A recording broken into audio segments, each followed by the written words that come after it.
Welcome to TechLeopard channel, and in today's video I'm going to show you how to change timeline layout on Microsoft PowerPoint.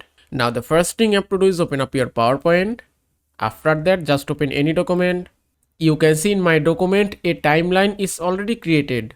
You can see there are two timelines and they are different layouts. So if you want to change your layout, just select your timeline, then click on Smart Art Design tab, and that's it. At the top you can see layouts option, so just click here. From here you can choose any timeline layout as you want.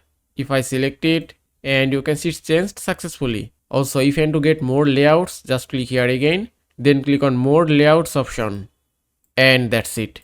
You can see picture, pyramid, matrix, relations, cycle, process, and you can choose any layout design or category as you like. If I select relations and then choose any layout and then click on OK, that's it. You can see timeline layout has been changed successfully. And that is how you can change timeline layouts on Microsoft PowerPoint. I hope this video was helpful. If it was, please give it a thumbs up and don't forget to subscribe.